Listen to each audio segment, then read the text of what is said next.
തിരുവനന്തപുരം ജില്ലാ പഞ്ചായത്തിലേക്ക് CPM മത്സരിപ്പിക്കുന്ന ഏറ്റവും പ്രായം കുറഞ്ഞ സ്ഥാനാർത്ഥിയാണ് ഫാത്തിമ ഹിസാന. കിളിമാനൂർ ഡിവിഷനിൽ നിന്നാണ് ഫാത്തിമ മത്സരിക്കുന്നത്. 21 വയസ്സ് മാത്രമാണല്ലേ? അതേ മത്സരിക്കേണ്ട പ്രായം ഏറ്റവും കുറഞ്ഞ പ്രായം 21 അതെ, 21 ഏറ്റവും കുറഞ്ഞ പ്രായം. ആ പ്രായത്തിൽ പാർട്ടി വലിയൊരു ഉത്തരവാദിത്തോടെ ഏൽപ്പിക്കുന്നത്. അതെ, വലിയൊരു ഉത്തരവാദിത്വമാണ് പാർട്ടി ഏൽപ്പിക്കുന്നത്. അത് കൃത്യമായി നിർവഹിക്കാൻ കഴിയുമെന്നാണ് എന്റെ വിശ്വാസം. നിർവഹിക്കാൻ കഴിയും. കാരണം നമ്മുടെ ആ ഡിവിഷൻ നമുക്ക് തിരിച്ചു പിടിക്കാൻ ഉറപ്പായിട്ടും കഴിയും. നിലവിൽ കോൺഗ്രസിന്റെ സീറ്റാണ്, സിറ്റിംഗ് സീറ്റ് കോൺഗ്രസ് ആണ് ഇരിക്കുന്നത്.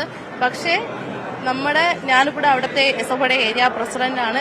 അപ്പോൾ നമുക്കറിയാവുന്ന കിളിമാനൂരാണ്, ഞങ്ങൾ സഹകരിക്കുന്ന കിളിമാനൂരാണ്. അപ്പൊ ആ കിളിമാനൂർ ഉറപ്പായിട്ടും എന്റെ കൂടെ നിൽക്കും എന്ന് എനിക്ക് കൃത്യമായി ബോധ്യമുണ്ട്.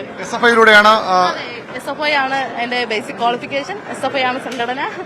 അതിൽ ഞാൻ LLBക്ക് 3-ാം വർഷം ചെയ്യുവാണ്. കേരള ലോ അക്കാദമിയിലാണ്.